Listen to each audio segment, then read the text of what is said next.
Hi everyone, this is Professor Moser. We're going to go through the notes in Math 140 Calc 1 for the review of trigonometry. This is section 1.4 in the course. Starting off, it just kind of reviews some of the very basic definitions of the ways in which angles are measured and kind of labeled. Typically, what we kind of think of when we talk about an angle is some kind of measurement of amount of a rotation, where you kind of have, like, let's say, like an initial ray, which starts at vertex B, goes to point A. You rotate by a certain amount, and you have a identical copy of that line, and that will give you what we call the terminal side, and that forms the angle theta. We typically will say that an angle is going to be in standard position if its vertex is at the origin and its initial side lies along the positive x-axis, as we'll see in the next page. Okay, so here's an example of a angle alpha that's in standard position. The initial ray we always draw directed along the positive x-axis with the vertex at the origin. We rotate by the amount of angle given by alpha, its measurement, and that would give us our terminal side. One of the things that will especially be important as we start to go through the trigonometric functions is we oftentimes want to know which quadrant the terminal side lies in, because that will determine the signs of our trig functions. Just as a reminder, the way the quadrants are labeled, it starts up in the upper right-hand quadrant. This is quadrant 1, and then it is measured going counterclockwise. So this would be quadrant 2 here. Quadrant 3 is down and to the left, and then to the right and down would be quadrant 4. Angles that are measured counterclockwise are what we're going to consider to be positively measured angles. Any angle that is measured clockwise would be considered to be a negatively measured angle. Okay. It's also possible that maybe the angle doesn't necessarily fall inside one of the quadrants. It could be the case that maybe the terminal side is either on the positive x-axis, something kind of like this, or you might have a terminal side on the positive y. Your terminal side might lie on the negative x-axis, or potentially on the negative y-axis. Any kind of angle of that form we refer to as a quadrantal angle. And that's typically when the terminal side doesn't necessarily lie within any one of the quadrants, but lies on the boundaries of the quadrants. Okay. For example, here's one here. The angle beta, this is a quadrantal angle. It would have a measurement of 270 degrees, or 3 pi over 2 radians.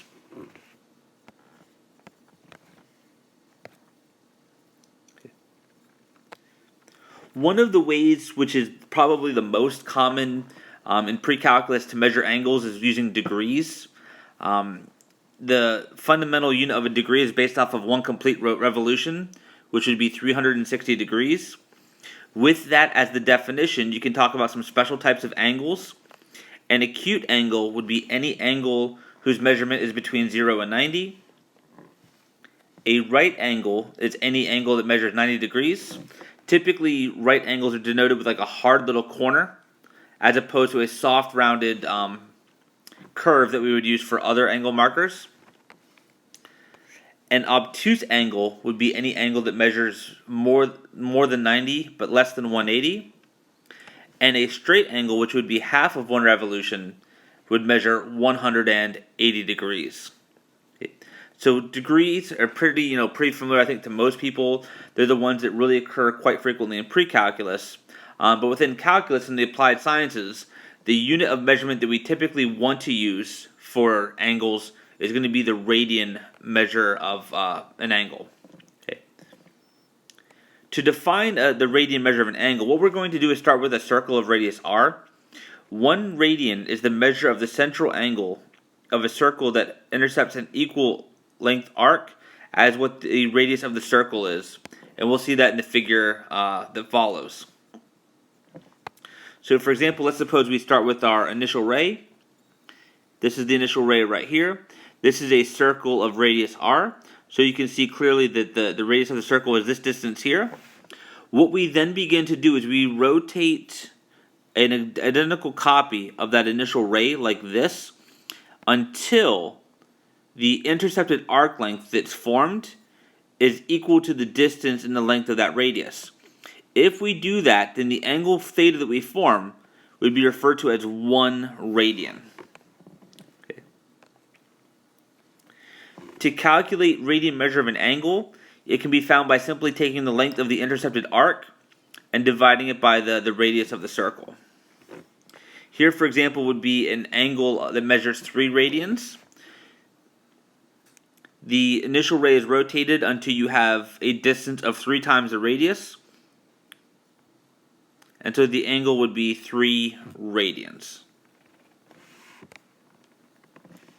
One of the important things for us is to know the relationship between degrees and radians.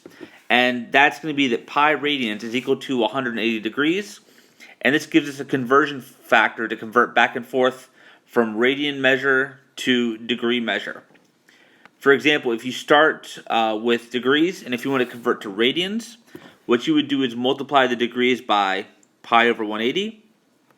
If you start with radians and you want to convert to degrees, you would multiply the radians by 180 over pi. In example 1, they give us 120 degrees, and we're asked to convert this to radians. All we would have to do is take the 120 degrees, and we're going to multiply it by pi over 180. In order to help us kind of do this multiplication, it might be helpful to think of the 120 over 1, and then multiply like you typically would multiply with fractions. We would like to kind of reduce first. If I look at the 120 and the 180, they both have a common factor of 60. 60 goes into 120 twice. 60 will go into 180 3 times. We reduce by canceling out common factors. And now we multiply to get 2 pi over 3. So 120 degrees would be equivalent to 2 pi over 3 radians. In example 2, we want to go in the other direction. Let's suppose that we start with pi over 3 radians, and we want to convert this to degrees.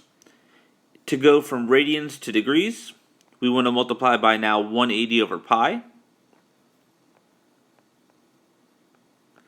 To do this multiplication, again, let's begin by canceling common factors. The pi's will cancel. Pi goes into itself once and once. I also can take a 3 out of both of these numbers. 3 goes into itself once. 3 goes into 180 60 times. And so the final answer we're going to get is going to be 60 degrees over 1, which is just 60 degrees altogether. So pi over 3 radians is equivalent to 60 degrees.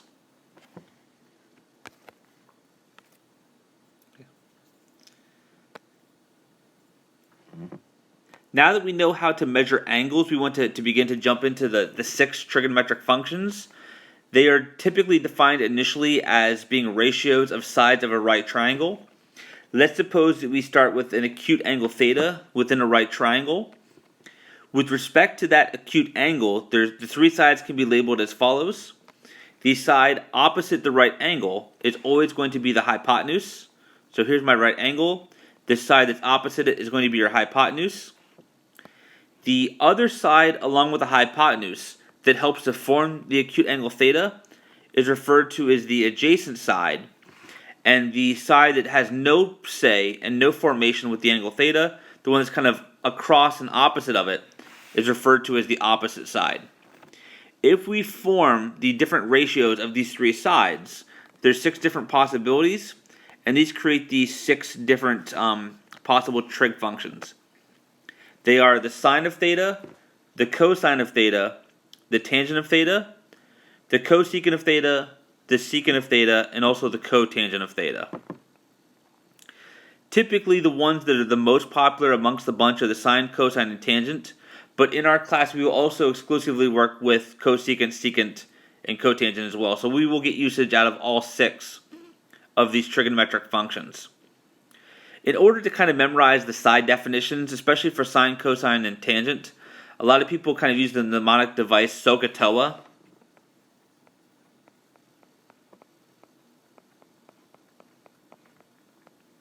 That is, the sine is the ratio of the opposite over the hypotenuse, the cosine is the ratio of the adjacent over the hypotenuse, and the tangent is the ratio of the opposite over the adjacent. The other three trig functions, the cosecant, the secant, and the cotangent, are probably best memorized as reciprocals of the basic three. For example, the relationship between the cosecant and the sine is that they're reciprocals of each other.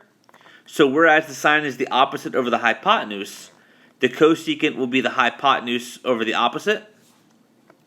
Similarly, the secant and the cosine are reciprocals of each other. So that means that the secant is going to be hypotenuse over adjacent. And the cotangent and tangent are reciprocals of each other, which means that the cotangent would be the adjacent over the opposite.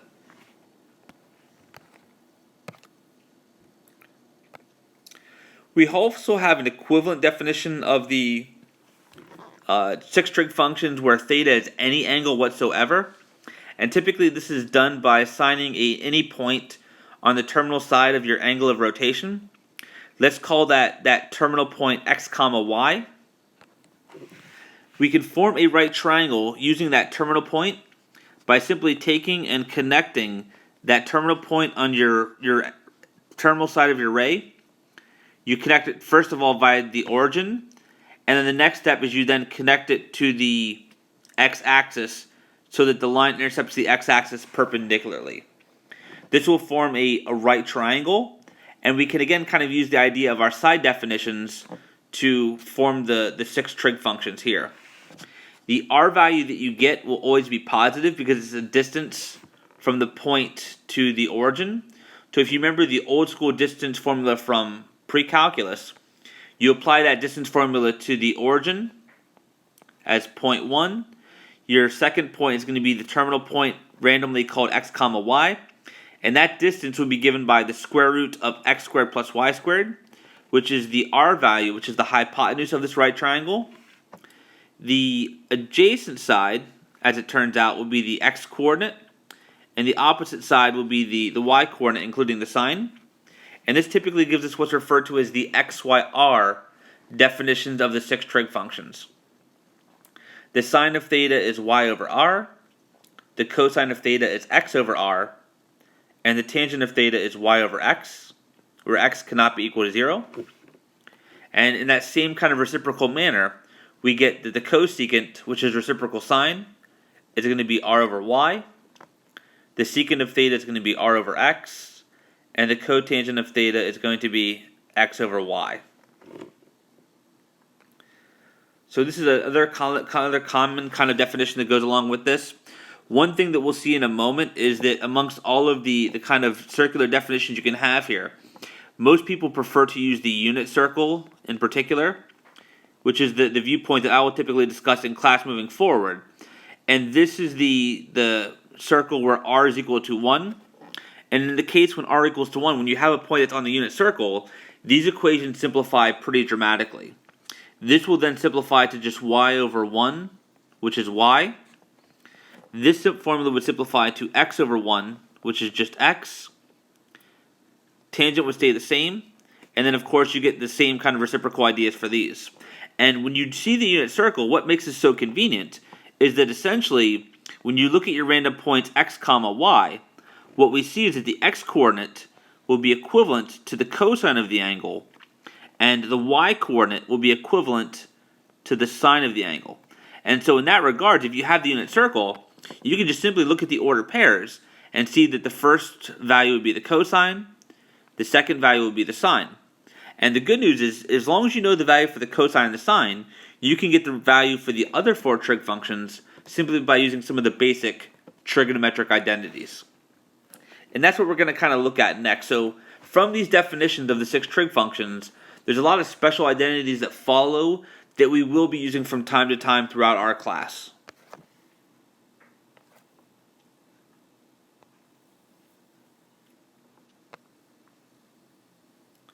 So kind of looking at this list is in your notes. As we kind of begin to use these, I will kind of remind you all, the different ones that you should have learned. Amongst all of them, they're all very useful.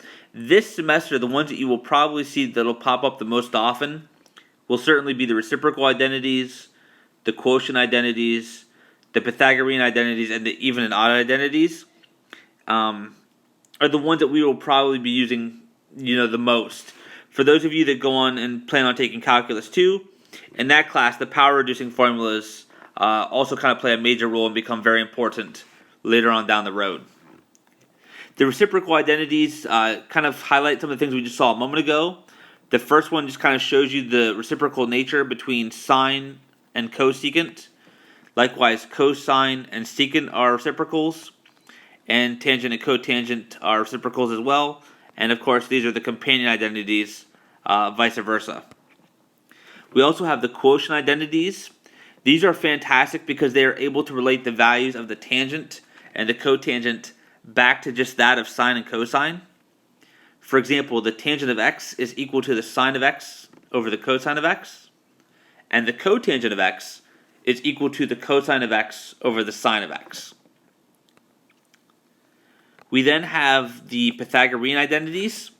The classic one, very popular, sine squared x plus cosine squared x equals to 1. We also have that 1 plus the tangent squared of x equals to the secant squared of x. And we also have that 1 plus cotangent squared of x is equal to cosecant squared of x. Just kind of a comment and a remark on this kind of notation.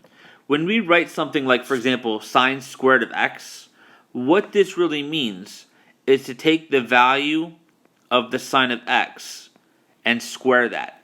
So if you're thinking about computing something along these lines, if you were to have to do a computation with this, what you would first do is find the sine of the angle x. You would get that trigonometric value, and then you would square it by multiplying it by itself. We then have the even odd identities.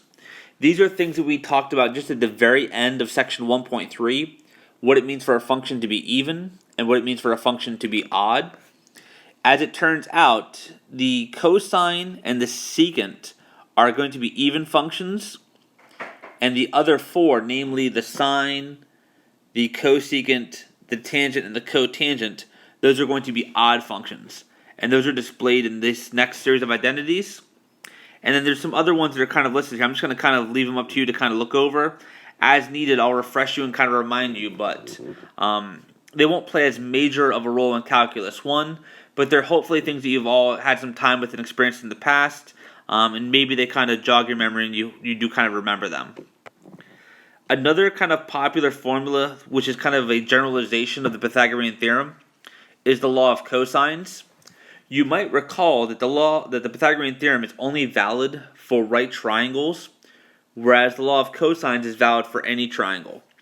If you have a triangle, let's say one like this, let me label the sides little a, little b, little c. We will use capital A's to represent angle A. What the law of cosine says is that the square of a side is equal to the sum of the squares of the other two sides minus twice the product of those two sides times the cosine of the included angle for them. So if I look at side B and I look at side C, which would be this side here and that side there, they help to form angle A, which would be referred to as the included angle between B and C.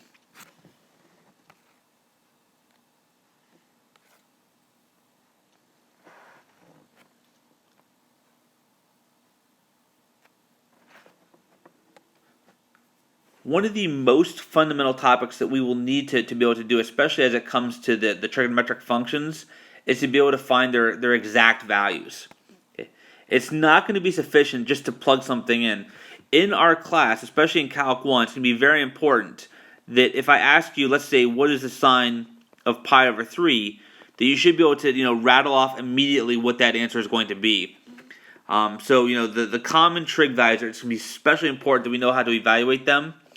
I will not accept it, and that's something that we don't want to do, is just to kind of plug it into your calculator and get some kind of funky decimal. Typically, if we say the sine of pi over 3, or maybe the cosecant of, let's say, 7 pi over 6, we want to be stating what is the exact value for those trig functions. Okay? And typically, the values that we can find the exact value of tend to be one of two types of angles, which come from two very special triangles. You have the 45-45 right triangle, which is an isosceles right, 45 degrees in terms of radians, would be pi over 4, which is typically how we'll be using it. And then the other special right triangle that typically occurs is derived from an equilateral triangle. If you had an equilateral triangle where all of the sides are the same, let's suppose all of the sides are of length 2, if you form the perpendicular bisector of any one of the angles, that will intersect the other side and cut it into half. So if the side was of length 2, then each of these little pieces will be of length 1, and we get what's going to be the 30, 60, 90 right triangle, whose sides are in the ratios of 1, 2 to the square root of 3.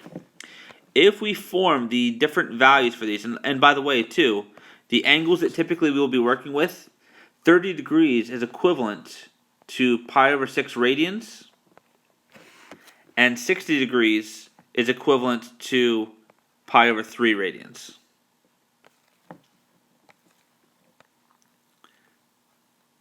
So below you can kind of see this table that highlights some of those special values for the 30, 45, 60, 90, 180, and 270.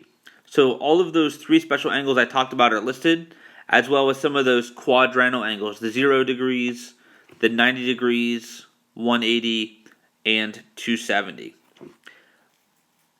So whatever it takes, whether if you have the 2 special triangles memorized, or maybe if you have some kind of table like this kind of memorized as well, it's important that we're able to kind of come up with these values on our own, independent of our calculator. Perhaps my favorite one, I think this might be one of the easiest ways to kind of memorize all this information, and will help you with some of the more general angles, is to use the unit circle. So a way that we can kind of condense all of that information and write out all of that stuff is, again, by going back to kind of that circle with radius equals to 1. If you use the x, y, r definitions, then the ordered pairs x comma y can be written in the form cosine of theta, sine of theta. So for example, if I look at the angle pi over 6, on the unit circle that corresponds to the ordered pair, radical 3 over 2, comma 1/2. So for instance, if I wanted the cosine of pi over 6, this would be equal to the x-coordinate, the first one, which would be the square root of 3 over 2. Similarly, if I wanted, let's say, the sine of pi over 6, then that would be the y-coordinate, which would be 1/2. And the beauty of this is, from using all of those other types of identities, whether it's the reciprocal identities or the quotient identities, as long as you know how to come up with the value for the sine or the cosine, that will give us a way to work around and find the values for the other 4 trig functions, namely the secant, the cosecant, the tangent, and the cotangent.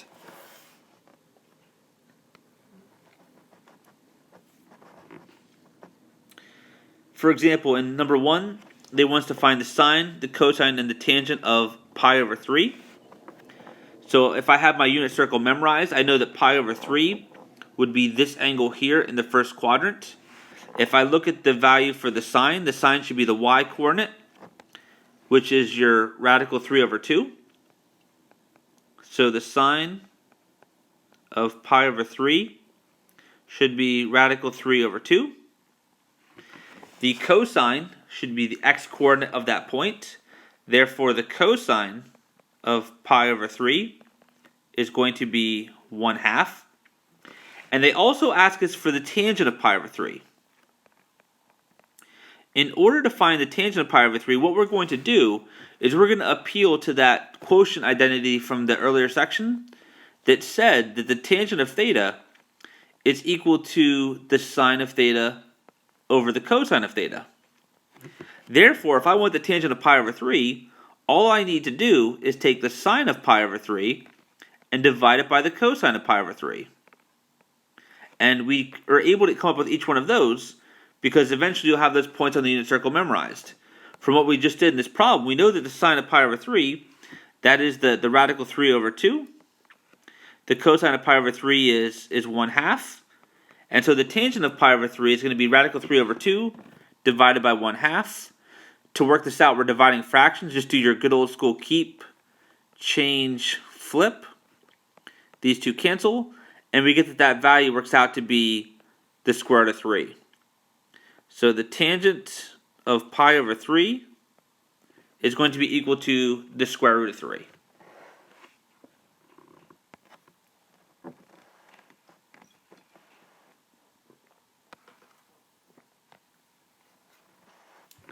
In example 2, we're asked to evaluate the following. We want to find the sine of negative pi over 3. There's a couple of different ways you could go about doing this.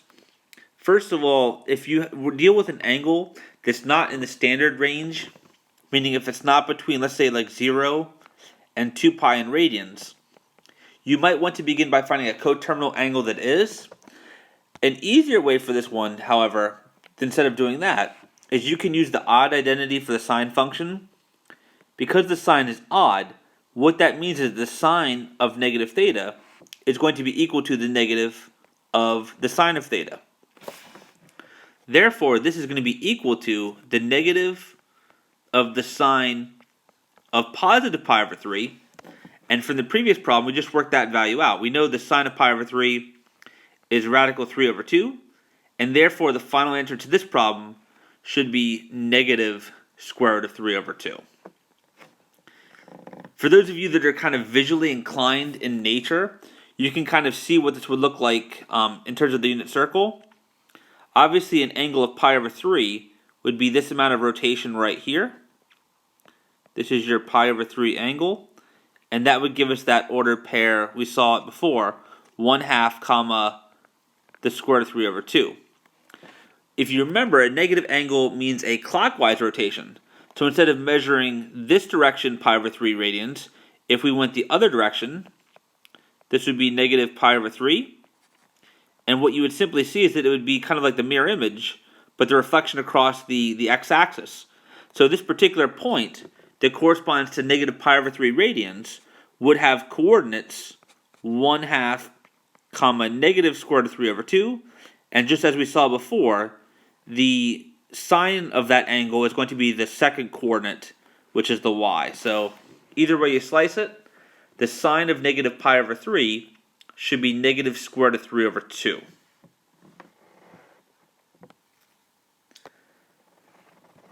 Let's find another one. Let's find the secant of 60 degrees. The secant of 60 degrees, to find the value of this function, is probably easier to work with its reciprocal. The secant is the reciprocal of the cosine. Therefore, the secant of 60 degrees is going to be 1 over the value for the cosine of 60 degrees. 60 degrees is the same thing as pi over 3. And we know from the previous part that the cosine of pi over 3 was 1/2. So the answer to this problem is going to be 1 divided by 1/2, which is going to be equal to 2.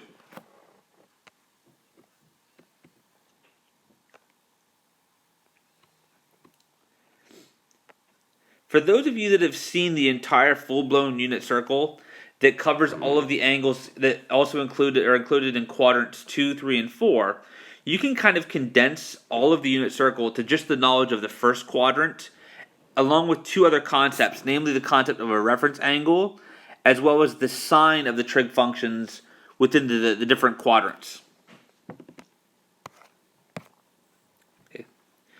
So to find kind of the reference angle for a given angle, whether it's in quadrants 2, 3, or 4, first of all, if your angle actually is in quadrant 1, then it's equal to its own reference angle. So we're going to use the notation theta prime to kind of denote the acute reference angle that corresponds to the given angle theta. So if you're already in quadrant 1, then it's equal to its own reference angle because it's between 0 and 90. If your angle theta lies in quadrant 2, like we see in this picture here, in order to find the value for the reference angle theta prime, you would simply do 180 minus theta. For us, because we're going to work almost exclusively in radians, it's going to be pi minus theta to find the reference angle for an angle in quadrant 2. If we're in quadrant 3, so if angle theta is in quadrant 3, then its acute reference angle theta prime is going to be given by theta minus pi. And if the angle theta is in quadrant 4, then the acute reference angle theta prime is going to be given by 2 pi minus theta.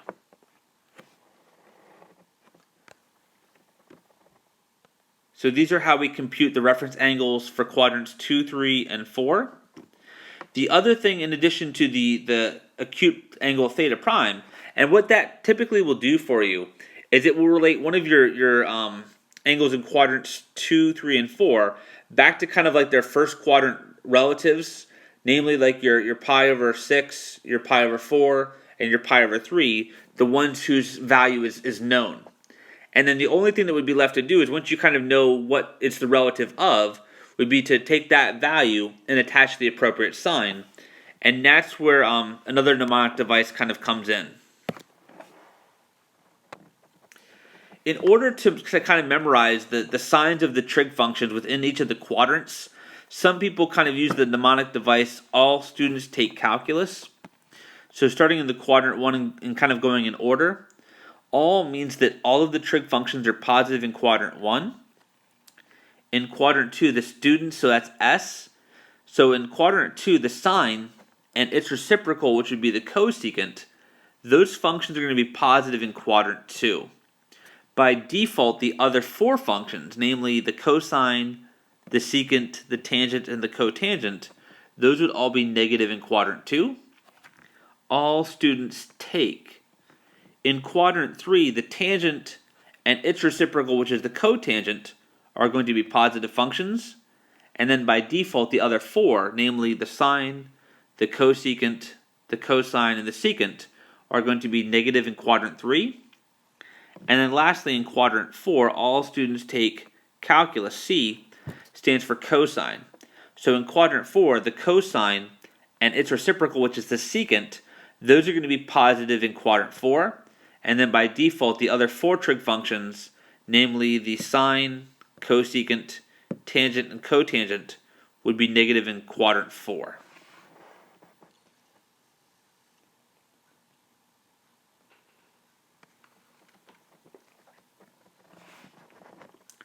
Let's get an example of evaluating some trig functions. For example, let's try to find the exact value of the cosine of 5 pi over 3. The very first thing we need to do is determine which quadrant 5 pi over 3 is in. And a lot of times what you can kind of do is figure this out by focusing on the fractional portion, almost like a fractional coefficient for pi. If you think of the quadrantal angle, so starting with 0 radians, then you go up to pi over 2, which is kind of like the same thing. It's 1/2 pi or 0.5 pi.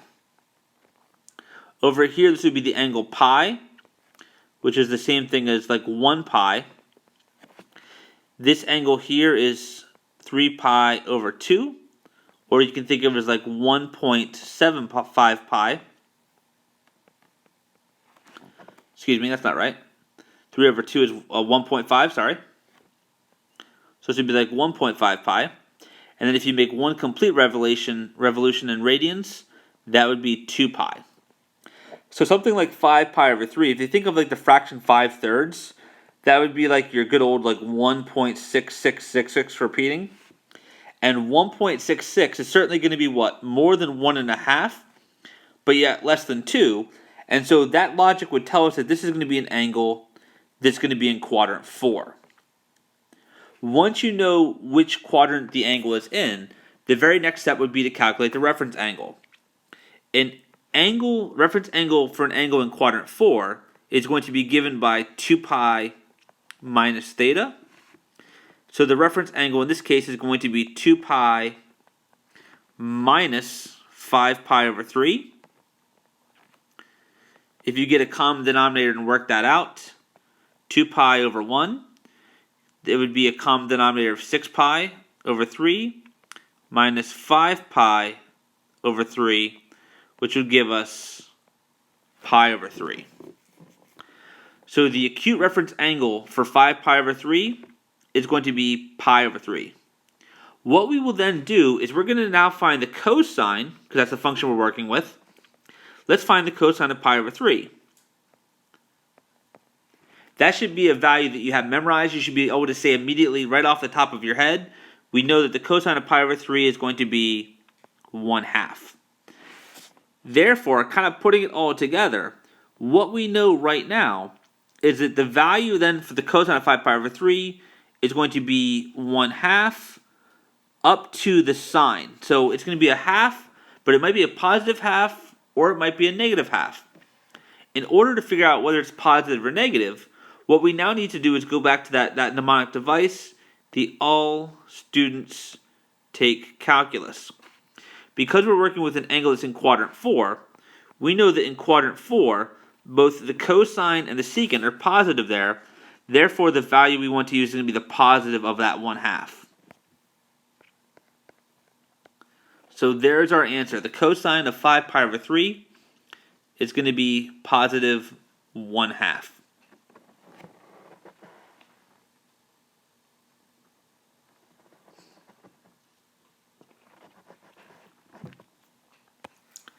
Let's go ahead and look at the next one. Let's see if we can find the value for the tangent of pi over 6. Likewise, it all begins by trying to decipher which quadrant is 7 pi over 6 in.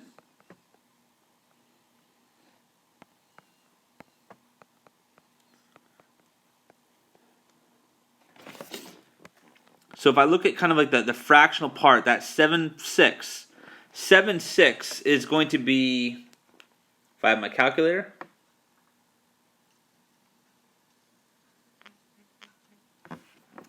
about like 1.16 repeating pi. So it's definitely more than 1 pi, but it's less than 3 pi over 2, which would be like 1.5 pi. So that means that this angle is squarely going to be in quadrant 3. Now that I know that the angle is in quadrant 3, I can go ahead and find the reference angle theta prime. The reference angle theta prime for an angle in quadrant 3 is going to be given by theta minus pi. This would be equal to 7 pi over 6 minus pi. Get your common denominators. It should work out to be pi over 6. Once I know that acute angle theta prime, what I am now going to do is find the tangent of that angle, the tangent of pi over 6. And as we saw in the past, to find the value for the tangent of pi over 6, I'm going to use those quotient identities, and I'm going to write this as the sine of pi over 6 over the cosine of pi over 6, because these are values that we should have memorized. We know that the sine of pi over 6 is going to be 1/2. We should know that the cosine of pi over 6 is going to be radical 3 over 2. And so this would give us the value for the tangent of pi over 6. We need to divide these two, so it's going to be keep, change, flip. The 2's will cancel. We end up with 1 divided by radical 3, which is the value. This is a fraction that has a square root in the denominator, so we really should rationalize this. In order to rationalize it, what you do is multiply the numerator and the denominator of your fraction by radical 3, and this should simplify to the square root of 3 over 3. So that's what the value for the tangent of pi over 6 is. Tangent of pi over 6 is going to be radical 3 over 3. That essentially is going to be the same value up to the sine of the tangent of 7 pi over 6. The only thing that's kind of left to determine now is what is going to be the sine of our final answer. And again, that's where we want to go back to the all students take calculus. We said that the original angle, that 7 pi over 6, we said that that was an angle in quadrant 3. And in quadrant 3, which is right here, the tangent is going to be positive. Therefore, the final answer, this tangent of 7 pi over 6, is going to be a positive square root of 3 over 3. Okay. And of course, you don't need to really put that plus sign. I just kind of put it for added emphasis, but that is our final answer.